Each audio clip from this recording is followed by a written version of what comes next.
Hello, and welcome back to Full Volume. I'm Lauren Hansen, and I'm here to talk about all things marketing with my super talented team.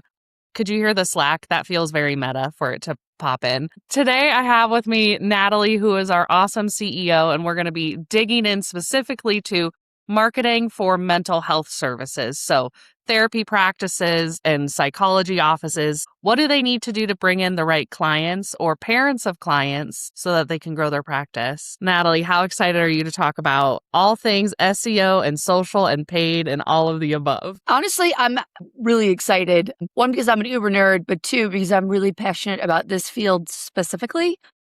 I think that there is such a growing need for mental health firms that do things the right way. And I think over the years, we've seen more and more kind of, let's call it marketing-led mental health firms that are just focused on profit margin and growth. And it really kind of drowns out a lot of the companies that are more patient-focused and doing things the right way.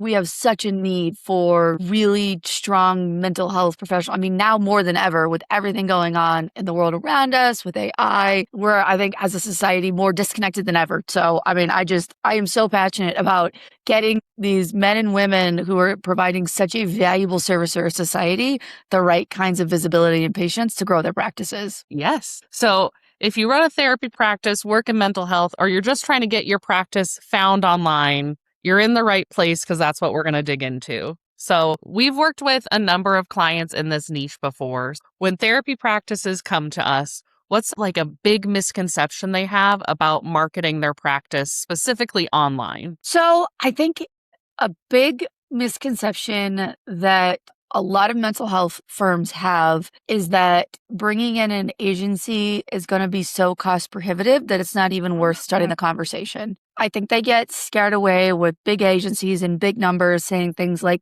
$10,000 a month retainer and $10,000 a month media spend, Yeah. which are unnecessary and unrealistic numbers for most practices. So I think that hearing numbers like that and hearing, just thinking about marketing agency and average small business, when you're thinking you're trying to be scrappy and you're trying to kind of build things the right way and not throw a bunch of money into stuff that you can't afford, a lot of mental health practices don't even reach out to agencies or start the conversation.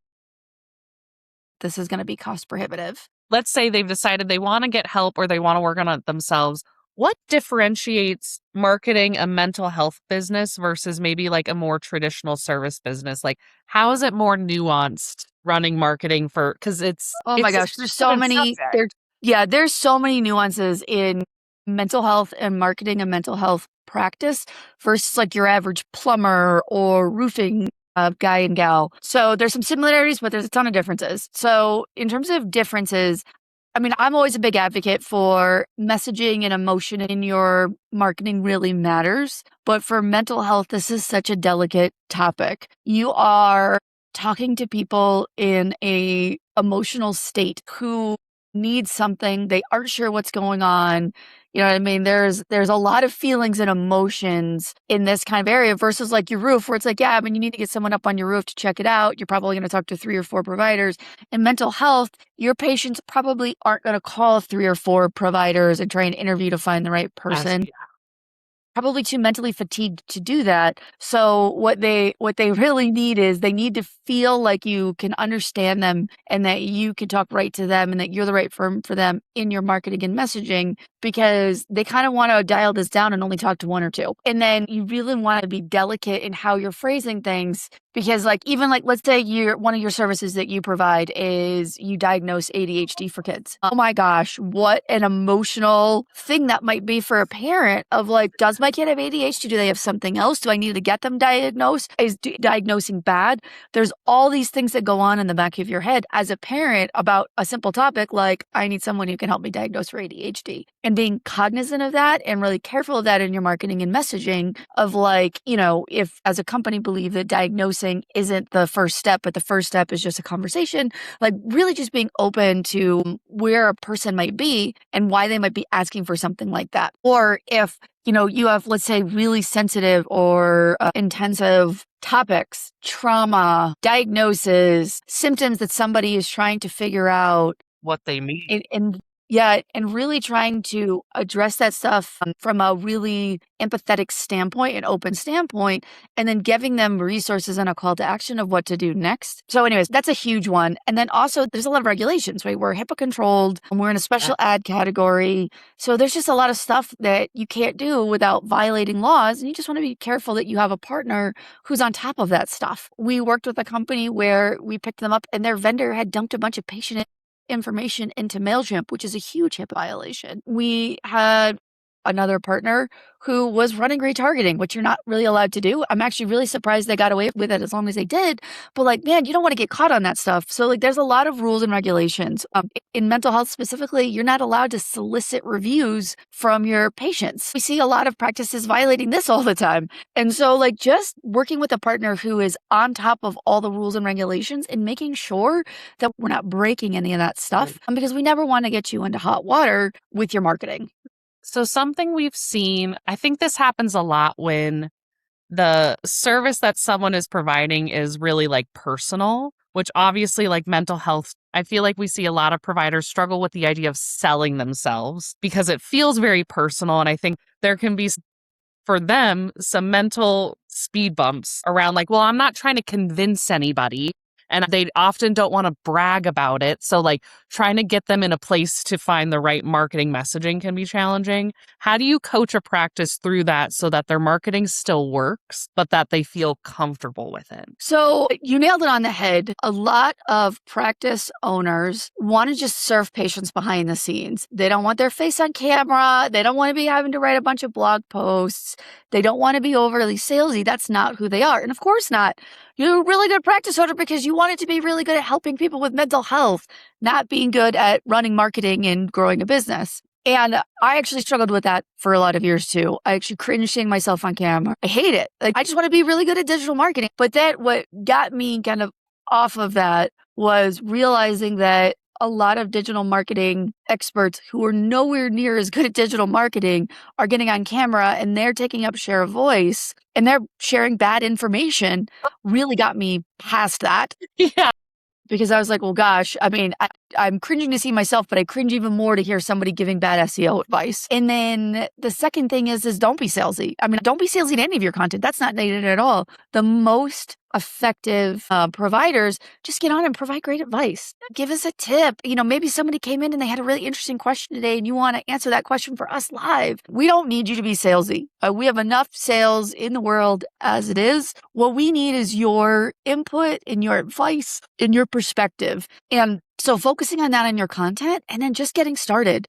Nobody loves seeing themselves on video. And your first video is going to be nowhere near as good as your 10th video or your 100th video. So the best thing to do is just start. And then maybe you make a couple videos and they're awful. Okay, you don't have to publish those. Try it again. But just get started. It's like making pancakes. The first couple always look rough. And then the more you make, the more you get it dialed in. But you don't have to be salesy. Just, answer questions, give helpful tips and advice, share things that are on your heart and mind about what's going on in society today. That's the stuff we want. Anyways, we don't need you to be salesy. I think that so many small businesses, when they are wearing all of the hats themselves, when they have to put on the marketing hat, they jump to like the most cliche used car salesman version of themselves, which is not what marketing needs to look like. But that's also one of the benefits of working with, an outside team that can say, pause. So you don't need to run like specials on your sessions. Like, we're not trying to be truly salesy. Okay, so let's talk about some other ways of bringing people in so that they don't have to be salesy. I want to kind of dig in a little bit specifically to SEO. Sure. So, yeah. For therapy, mental health services, how does the search landscape look right now? Like, are they competing with Psychology Today, insurance directories? My goodness. Can they still win organically against some of those big people? Yes. So great question. So I'm going to answer this kind of assuming we're talking about a mental health practice that's got maybe 1 to 3 locations, maybe 1 to 5 locations. Okay. We're focused on our geographic footprint. what does that SERP look like, and who are we competing with? So yes, if you toss in any of the words that you would like your audience to be searching to find you on, like mental health professional near me or mental health Denver, right? So you toss that in, you're already going to get a sense of who you're competing with on the page. So what Google really likes to provide is options and variety. So you're not going to see all mental health local practices. Usually what they're going to show you is some sort of an AI overview and then the Google Maps listings and then a mixture of websites. Some of them are directories or a Psychology Today. Or Some of like a them are Better other, Health, something yep, that, yeah. right. Some of them are localized, like other localized practices, and some are the big national chains. And some are just sometimes a listicle, right? Top 10 mental health professionals in Denver, right? So you kind of see that variety. So when you're thinking about optimizing and driving traffic from SEO and from AI like ChatGPT, in my opinion, is one of the biggest channel opportunities that mental health firms have. We consistently see that as their top performing sets of channel. It lowers that barrier of discomfort from patients because they trust you because you've been referred by ChatGPT or by Google. It does add a level of anxiety to me that I'm like, they're going to chat with mental health questions, but the only thing we can do is then hopefully be there to Yep. intervene.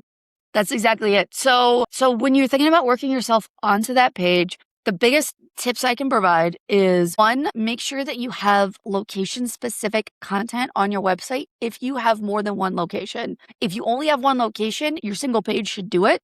But otherwise, let's say you have three practice areas or three locations, you need to have 3 pages, at least one for each location on your website.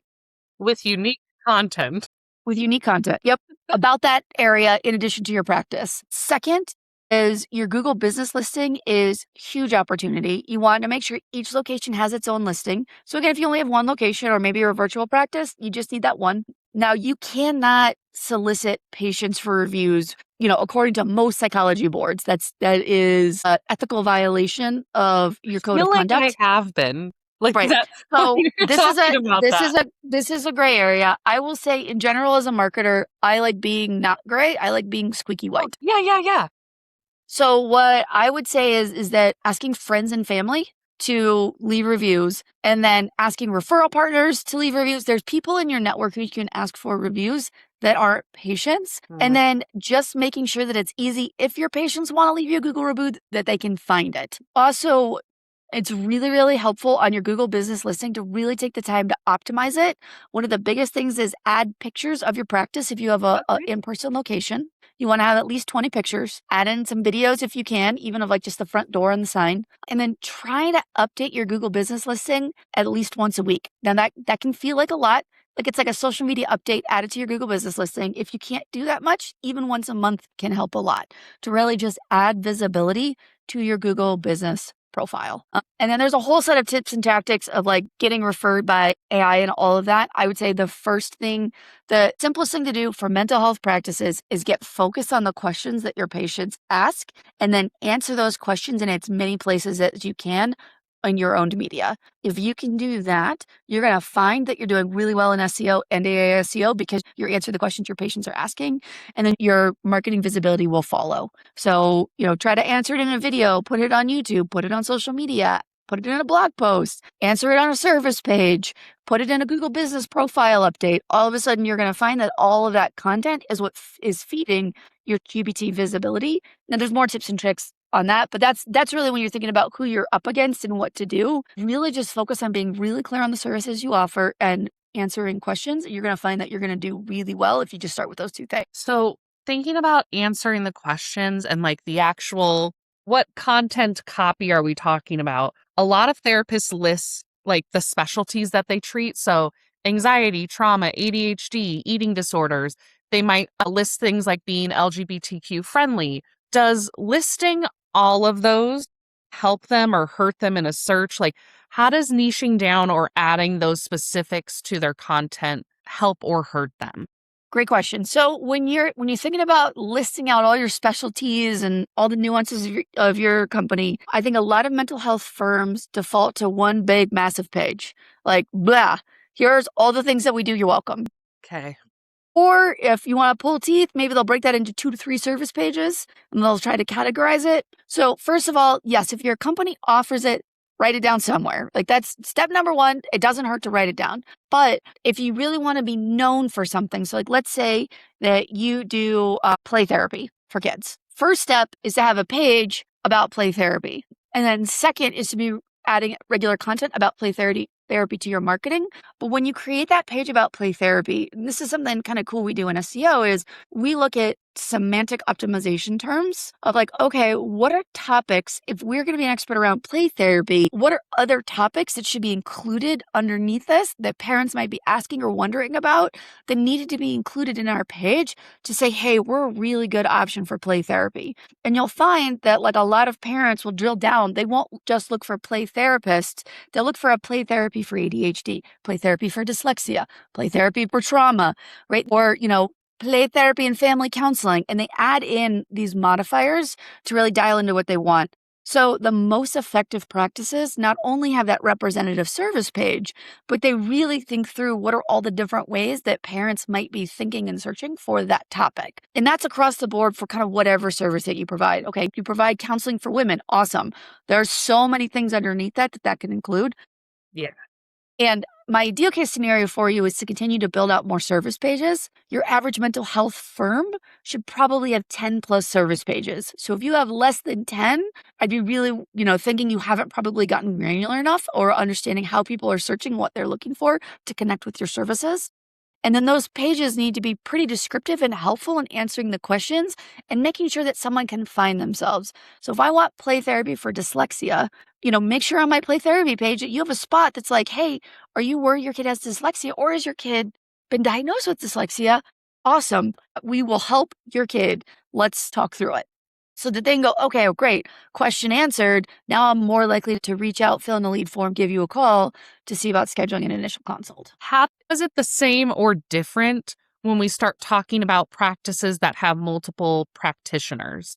So, your practice serves all 20 of these things across all of your therapists. So what happens when you have, 10 therapists that all work on the same 3 things? How does that impact your search of like how those pages will rank? Yep. Or assuming that we're doing individual therapist page, I guess I shouldn't assume that. Nope. So your individual therapist pages are almost always untapped opportunities for mental health firms. Okay. When you look in your analytics, they're the highest traffic pages. And what you might not know is that it's also what Google and ChatGPT and Perplexity are attributing to whether you're an expert. So as a mental health firm, not only are you under stuff like HIPAA and patient privacy laws, but tools like Google hold you to a higher level of scrutiny and expectations in terms of the content you're producing and what you say you can do, right? It's why I can't set up a website and go, I'm going to offer mental health. I have no qualifications to offer that. I have no education. I have no mental health therapists. I have no degree. And so Google is a lot less likely to, even if I optimize the bejesus out of it, to show that website because I don't have any pedigree.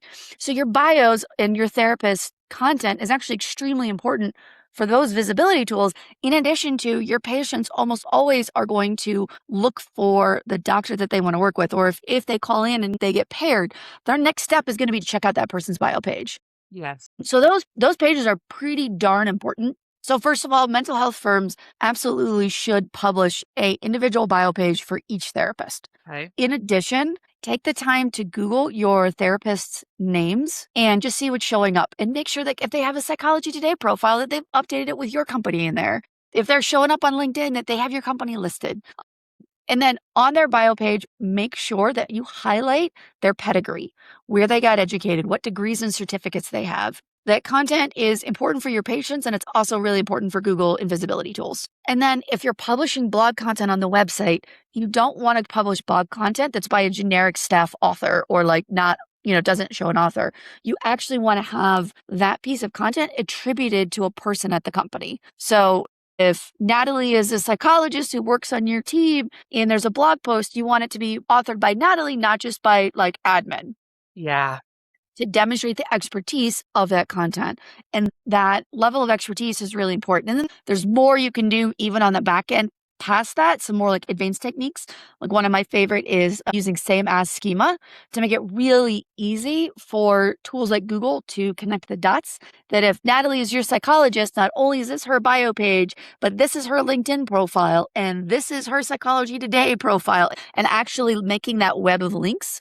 Okay. Especially if your psychologist has a relatively generic name and you want to make sure that this person is, highly educated and certified, you want to make sure that you connect all those dots for tools like Google on the back end. So I feel like we've talked through a little bit about what the patient is looking for and what Google is looking for, or search engines in general.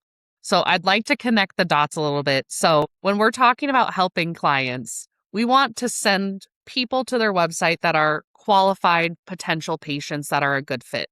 What kind of content really helps to drive qualified patients to a therapy practice? Like, we've talked about blog posts, we've talked about service pages, FAQs, the specific therapy pages. If they were to try to prioritize, where would you tell them to start if the goal is new patients? Okay. All right. So our goal is new patient acquisition, but we don't want to just shotgun this sucker. We want targeted patients who are in our audience. Yes. And there's two places my mind goes of where your biggest opportunities are to start. First is that the way that digital marketing works is that you can qualify patients a bit, but you can only qualify them so much. There has to be a part to your process where they reach out and you talk with them a little bit to sort of get them across that finish line. So I think understanding kind of where that line is of where marketing can help up until a point, and then where sales or intake process has to finish the job. So up until that point, my recommendation is to be really open about what you do and don't do, who you do and don't serve, to be really open and helpful in your marketing, and then have a really easy call to action, right? If you've got someone who's really stressed, they're overwhelmed, they're worried, the thing that they don't want to do next is fill in a 54 field form because, it saves you guys 5 minutes on your side on the intake. What you want to do is you want to get the minimum amount of information you need from them to basically take it to a next step, into ideally something like a 15-minute call. And so you want, if you're in a city, we want to make sure we're targeting in that city. So we want to add location modifiers to all of our content. We want to make it really clear in our contact form of where our location office is. We want to do some things to make it easy for that consumer. If we don't offer virtual, we want to make that clear. If we do offer virtual, we want to make that really clear for them to make it easy for them to kind of sort. But, I would really encourage in your marketing of you want to really be clear about who is it that we serve? What problems do we solve? What are your next steps that you can take to make it easy for you to try and figure out if we're a good fit? And that's as far as I would take your marketing. And then you can do some things in your ads in terms of who you're geo-targeting to make sure that's in your footprint or your kind of key area. So there's some different things you can do to dial it in a bit, but I wouldn't take that to the extreme, and I wouldn't try to pre-qualify patient prospects on your website. They're already in a stress and emotional state.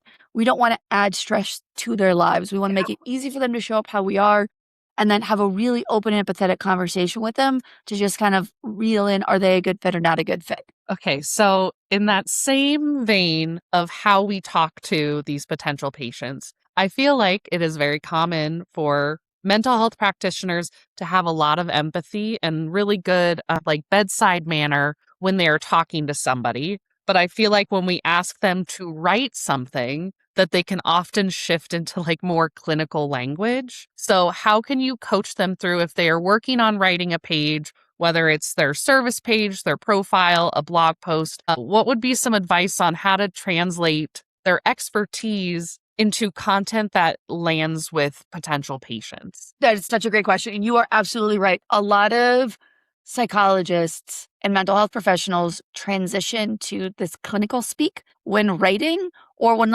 formally answering a question. All of a sudden we get a totally secondary medical persona instead of the really friendly, empathetic, kind person we were just talking to. So there's a couple of ways you can work around that. One, this is a really great opportunity to use AI in your marketing, of sitting down and really finding something that you've written or recorded that really grabs your open, empathetic tone. And then also creating a QC process, even setting up a custom GPT or a Claude artifact. There's all these different large language models that'll allow you to set up something that does this. where it's like, hey, I'm struggling in my content. I'm sounding too clinical and I want to sound more like this. This is the kind of copy I like.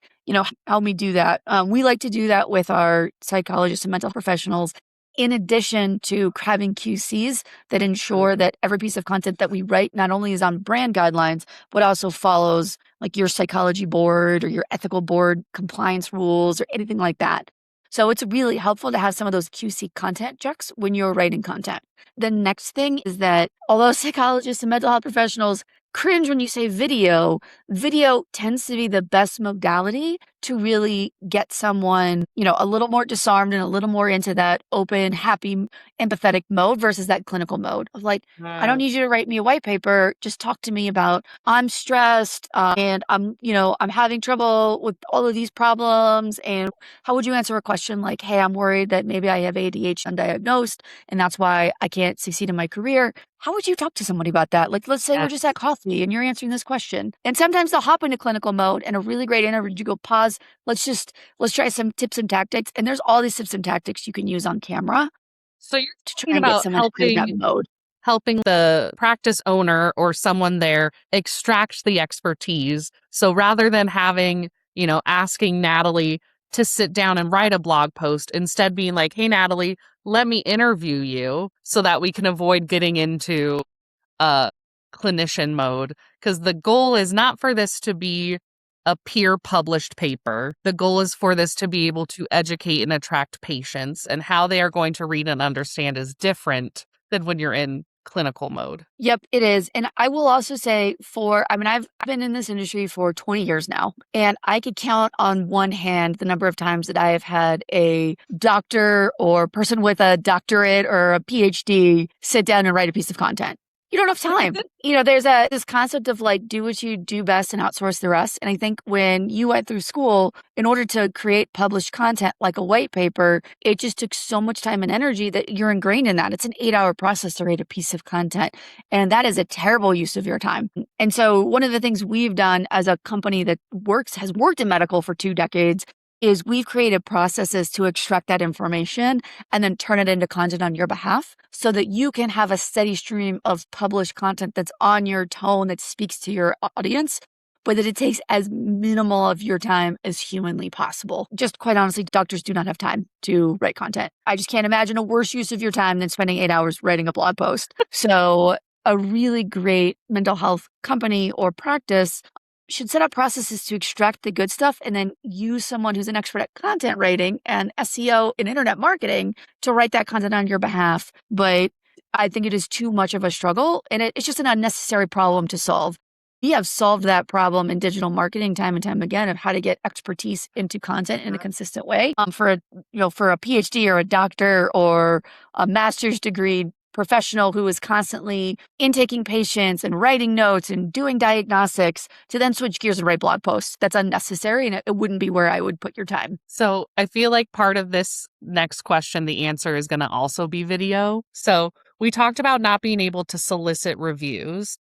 Yep. So when we're trying to build content that has like trust signals in it, so that we can build up that trust of making the person want to fill out that contact form, what are some other ways that we can create content that creates that sense of trust if it's not just listing your credentials and having reviews? What are some other ways that, let's say you haven't gotten a ton of reviews, how else can you build trust with people who are just finding you? Okay, so great question. I'm going to kind of just go through list style all the different ways off the top of my head that a mental health professional or a practice can build trust, knowing that like pasting a patient review right there on your website is probably not what you're going to be able to do or want to do, because it's going to all of a sudden start to feel cringe. So some things that you can do: 1, have bio pages that list your credentials. 2, talk about years in business and anything that you've done in the community. 3, have a trustworthy website. So don't have a website that's broken. Make sure it's secure. You're doing all the things to make sure that this website looks like a real legitimate business.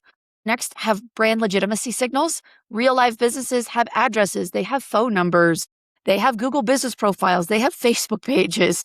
So make sure that you have evidence of life just outside of your website so that someone's not like, is this real or not real? Yes. Next up, is make sure that in your content that you clearly list the services that you provide and you answer some common questions that you hear. If you're answering common questions, a patient's going to go, okay, obviously they work with patients like me because I see the question I had here in the content. Next, don't outsource your content to someone overseas. Like what's going to kill trust on a website so fast is grammatical misspellings, improper language, or I mean, we went to one where like somebody was optimizing the website and they were just answering questions that patients wouldn't have. So like it was That's a just big website. noise. Yep. It was a website that was, in this particular one, it was a medical site. And one of the services that they had at this practice was MRIs. And one of the questions they answered is, what is an MRI? And I'm like, nobody's asking that question. That's a SEO tactic that's old and ineffective. And it's not a real question patients ask. They might ask what to expect or what is the technology or is this safe? Like they might be asking questions like that, but they're never going to be like, I've never heard of this acronym before. So you just want to make sure that like you're on point with the content and the questions you're answering and what you're saying. That leads into intent too, right? That just Yep. because someone is searching something that's connected to you, like what is an MRI, that doesn't mean that that's someone who is going to come through your funnel because they are actually searching for what you do. That's exactly right. And so like don't let an SEO go hog wild on your site.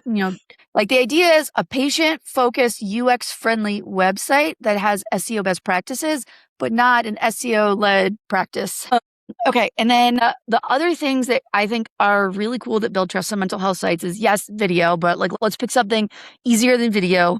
Okay. Just real photography. So instead of stock photos, can we get real photos of your office, real photos of your therapist? We don't want real photos of your patients unless somebody signed a whole lot of things that's saying that that's okay. But like having somebody looking like they're having a really great empathetic conversation can go a long way to be like, oh my gosh, these are real people. This isn't fly by night. These are real people like me here in my city. And this office doesn't look sketchy. All of that stuff can really help build trust and disarm someone if you can't use things like testimonials in your content. So, outside of not being able to solicit reviews, and earlier you mentioned that there's some limitations around retargeting, what are some other like privacy concerns or tactics that aren't permissible in this industry? Yep. Okay. So, when you think about a healthcare related brand and then a mental health related brand, there's a few different tactics that you really need to avoid, and you need to make sure that your partners have avoided. And I will say that this is not widespread industry knowledge, but it can absolutely get you in hot water. But we have worked with healthcare companies across the years that have come from a partner that's violated, I think, every single one of these. So this is as early as this year, as common as this year, people are still violating this stuff. So it's really, really important to make sure that you know that you're working with a company that understands things like HIPAA compliance. Yeah. So you know that you've got HIPAA compliance, and then you've also got additional ad category scrutiny that you're going to be put under for things like Meta and Google. In addition, you're going to have guidelines that are provided by whatever medical board you're under. So like, for example, if you're here in Colorado, there's a Psychiatry Board of Colorado, and you've got to follow those. So you've got kind of sets of guidelines in addition to then whatever your personal preferences are for your marketing, right? So that's 4 different sets of things that your marketing might need to go through. So for patients' privacy and HIPAA, you want to make sure that anybody who's doing data tracking on your behalf or hosting your website, all of that stuff needs to be a HIPAA compliant company. Now, there's some gray area. If you're a small practice, you're probably, now I'm not a lawyer. Please, this is not HIPAA compliance legal advice. My understanding is if you're a smaller practice, there's a little bit more grace, but as you get bigger, you really want to make sure that everything that you're doing is as HIPAA compliant as possible. And that's going to be the data that you're tracking, how you're getting hosted, the form fills that patients are filling in. And you need to make sure that anything that's coming into the brand that has patient information falls under HIPAA compliance best practices. So you can't just throw a form up on your website and have a spreadsheet that patient names go into. You can't dump those patient names into MailChimp or a third-party service that isn't HIPAA compliant. You can't give access to patient data to third-party companies unless they're also going to fall under your HIPAA compliance regulations. So you got to be really, really careful about your patient data, which you already know. It's just marketing companies don't always follow those best practices. And then secondarily, in special ad categories, the big one is retargeting. Medical companies cannot do retargeting. And it's actually a HIPAA compliance rule. Like, let's say that I am worried that I have clinical depression, so I start searching for information, I click on your website. And then somebody else sits down on my computer and they get targeted an ad about clinical depression. And they go, oh my gosh, does Natalie think she has clinical depression? Because we share computers. And now you violated my patient rights. And so you got to be really, really careful about that. Also, depending on the services you provide, you may not be allowed to do advertising at all. So, like, for example, we worked with a firm who does ketamine treatments, and that is one that, like, we had to work really hard to figure out how we were going to help them run ads, because you've got to be really careful around a topic like ketamine. And depending on some of the services you provide, you might also have additional scrutiny or things that you've got to go through to make sure you're allowed to advertise for that stuff. Okay, and then your ethical board. So this is where, like, not allowing for patient review or not soliciting reviews comes in. There's going to be ethical marketing guidelines that you want to follow. And that's where, like, we also see stuff like put in disclaimers, and you add disclaimers into your content. Make sure that you aren't saying that you provide a service or giving medical advice, but just kind of be really open and empathetic in your content. Don't solicit reviews. There's going to be a whole list of things that your compliance board is going to want you to follow. And it's really important your marketing partner follows that. And then finally, your stuff.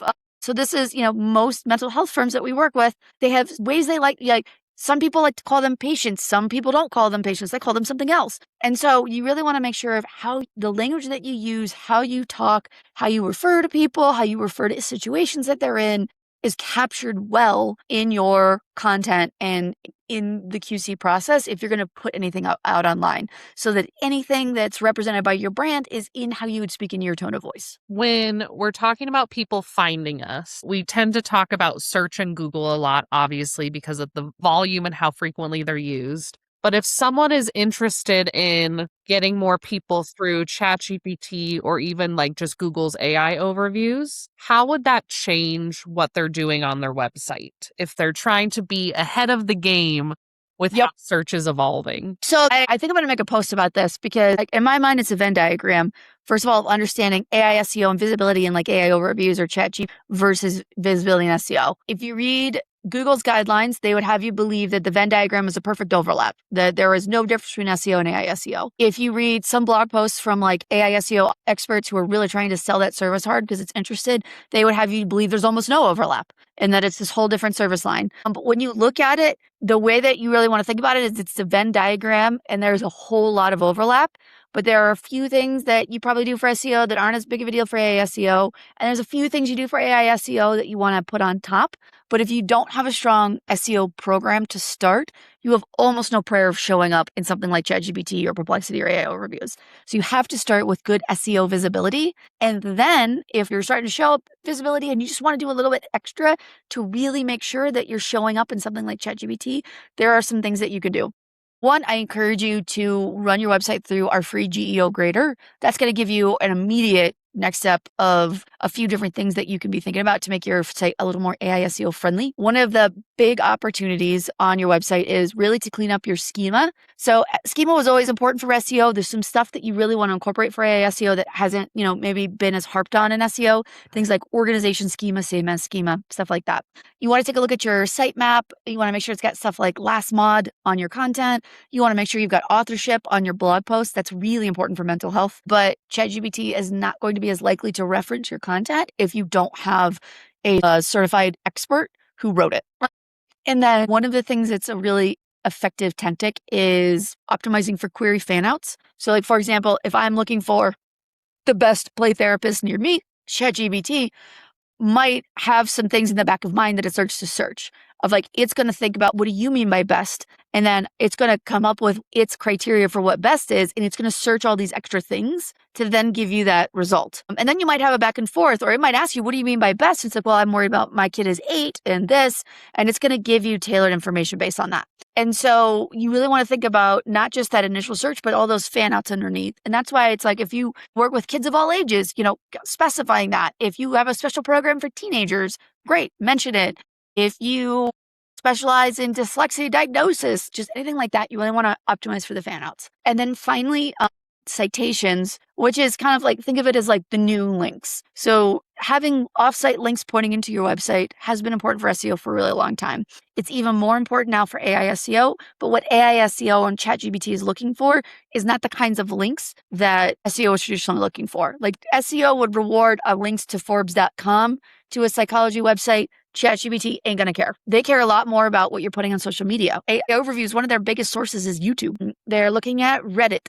They're looking at Psychology Today. They're looking at different directories. So you want to think about where can we be showing up. So for most mental health firms, the easiest places to sort of check the boxes on that are a strong Google business profile. And then two, at least one social media platform that you can update on a regular basis. Third is YouTube. I know that one's going to be a little harder because that means you got to get on camera, but You did YouTube's a good list it opportunity. third. You gave the I listed things third. before that. And then another one is like paid directory listings. So like we do this for a lot for clients where we call it name, address, phone number work, NAP, consistency work.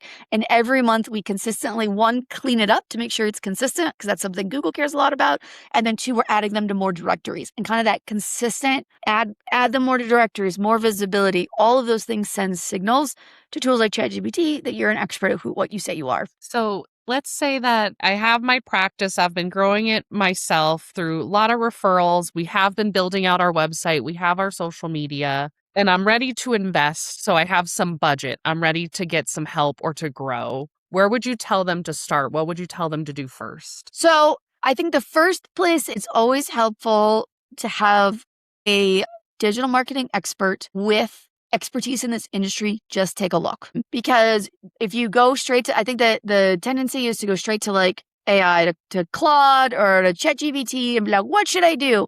And you're going to get a bunch of generic recommendations that aren't going to be as helpful for you. So my recommendation would be is you could save yourself a lot of time and effort if you spend an hour with an expert in the field to look at what you're doing, to understand the nuances of your company to help you prioritize. But let's say you've got a website, you've got some social media, you're keeping it up to date, you've got some budget, you want to get more appointments. The channels almost certainly that are going to be your low-hanging fruit are going to be SEO. It's going to be AI SEO, so like visibility in like large language models like ChatGPT, and it's going to be ads, like a local ad program. But you might have tried some of those. There might be reasons why that's not the right fit. So that tends to be the trio that starts the best, but that doesn't always mean that that's the right best starting point for you based on where you're at, what kind of budget you've got, what kind of appointments you need. There's a lot of things that would go into me providing like what kind of channels, what should you do next? But there's so many probably, like outreach in your community, building up your referral network, reaching out to your referral partners to stay relevant. There's so many different things you could do depending on what you've got in what momentum you've got. And then also what kind of resources you have internally versus what kind of resources you've got to bring in a partner externally. I feel like we've given a lot of good advice. I've asked a lot of different questions. I'm ready to wrap it up. We're going to send them out to market now. Do you have any final thoughts of things you haven't covered that you're like, I wouldn't be able to forgive myself if I didn't warn the therapists about this? I think the biggest thing for anybody in the health profession, any mental health where you, one, care a lot about your patients, and two, that you're under a lot of scrutiny from compliance, from HIPAA regulation, is be really, really careful about who you bring in for your marketing. And be really careful if someone in your company raises their hand and go, oh, I want to help with our social media. You want to make sure that they understand all those rules and regulations before they do anything. And then I would be really cautious of anybody who's like one size fits all. Oh, the only thing a mental health professional needs to do is this one thing, and you're going to get 1 billion patients. Those one size fits all sell well, they don't work well. And I would be very, very careful about outsourcing to anybody internationally, because you're not going to be able to get recourse for them if they do something like break HIPAA violation. Yes. So like the example I was sharing earlier, we were working actively with a client who had a partner overseas who dumped all their patient information into MailChimp. We got that cleaned up real quick, but like if they had gotten caught or under that violation, there is nothing that they wouldn't have been able to go get recourse from that company overseas. They don't have the same scrutiny. So you are held responsible for the things your third-party marketers do. So you really just want to make sure that you've got a company that ideally is here in the US that has, insurance, all of that stuff, and that also understands things like HIPAA regulations. All right. I was like a little bit of a scary note to leave it on, but the positive is that it is possible to market your practice. You don't have to do it in a salesy way. There are multiple ways for you to attract and bring in new patients, and it can feel good and work well for your business. So, thank you so much for joining me today, Natalie, sharing all of your expertise, all of your years of things that have gone right and wrong, so that we can save people, hopefully, from making some of the same mistakes and hopefully only focus on the things that work. If you've listened to today's episode and you want some help evaluating your own business, just like Natalie was talking about, we do audits for new clients every single day, helping them see what is the next first step, what is the next 10 steps after that. So you can go to v9digital.com and reach out. We can do an audit and help you figure out what's going to work for your business. But that's it for today. Thank you, Natalie. Thank you, everybody, and have a good one. Woo! Thanks, Lauren.